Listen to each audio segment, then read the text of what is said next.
And copyright is only, one mechanism that you might use to try to control the flow of news. But what I found was that actually the history of copyright for news publications is quite different, follows a different trajectory than the history of copyright for other kinds of works, including other kinds of informational works.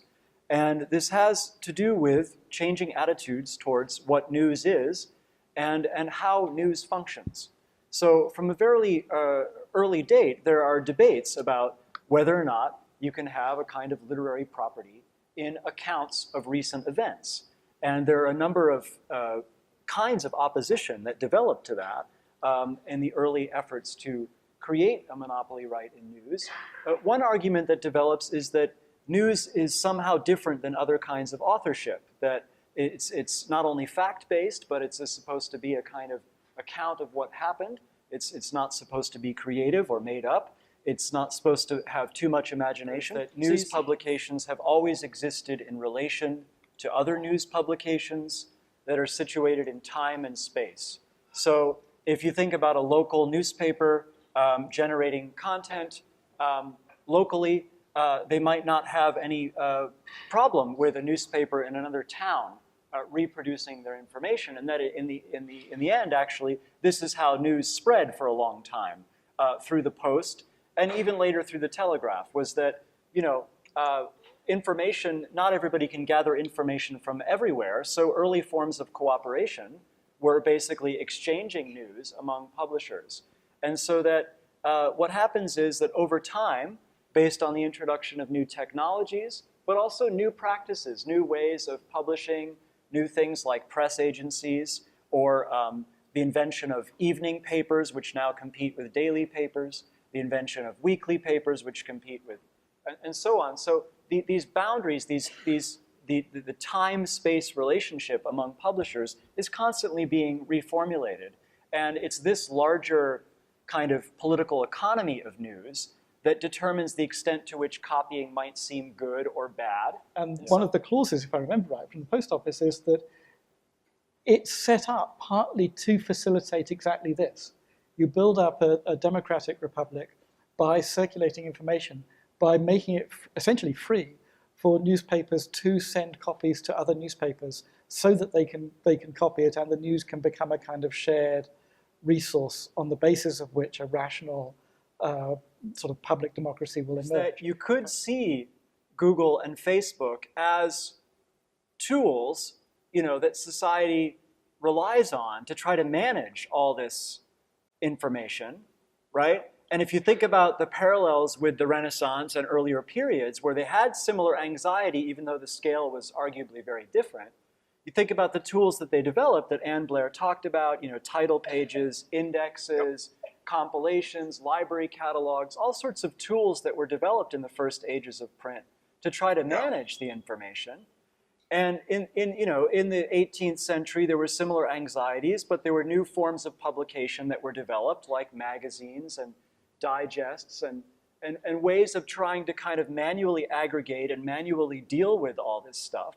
And if you think about Google and Facebook as one way of trying to sort of manage the flux of information, and then you read Siva's work and you realize, well, but it's not a very good way of managing it, or it creates all sorts of perverse effects. We've got to have some other way of dealing with all this abundance than simply, living in filter bubbles. And there have been, I think, no periods since the printing press that haven't seen exponential increase in the speed with which information moved, partly because the printing press itself took time to disseminate, and it itself disseminates exponentially. First Gutenberg has a press, and he has one press, and then he teaches some people to make presses, and they have 4 presses, and they teach people to make presses, and they have 8 presses, and it's like the puzzle where you have a penny on the first square of a chessboard, and then you have 2, and then you have 4, and then you have 8. And by the time you get to the far end of the chessboard, you have trillions of dollars. But by the time you're a third of the way across the chessboard,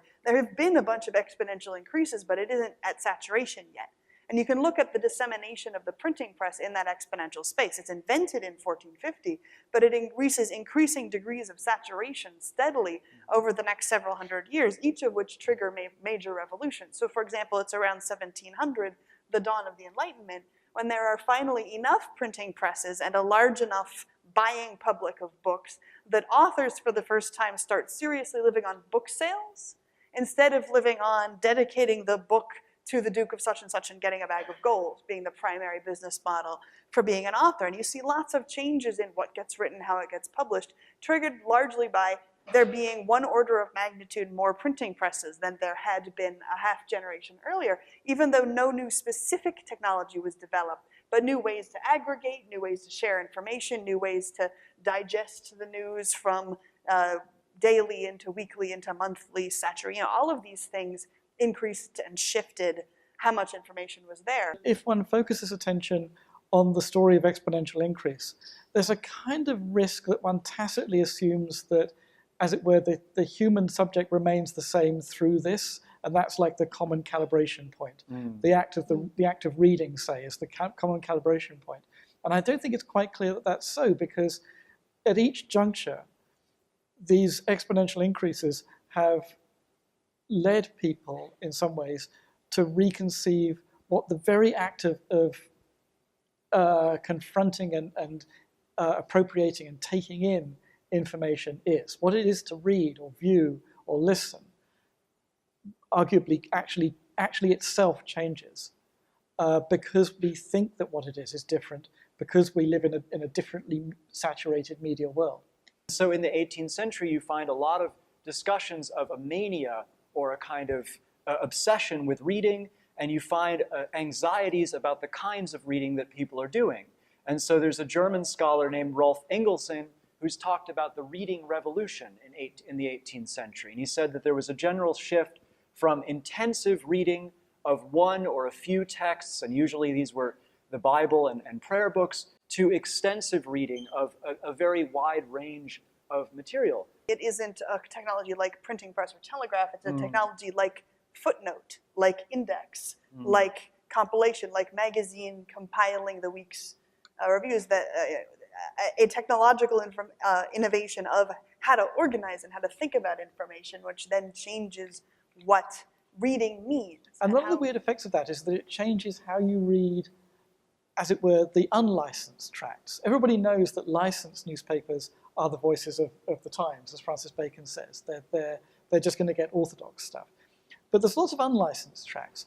But if you have, if you're a Catholic and you believe that the government has a kind of Orwellian totalitarian control over everything, and there are still unlicensed tracts, you read the unlicensed tracts as in some way coded parts of government discourse, which is very odd. So you start looking in them for signs about maybe factions within the state, or signs for what does the state want you to think by impersonating oppositional figures.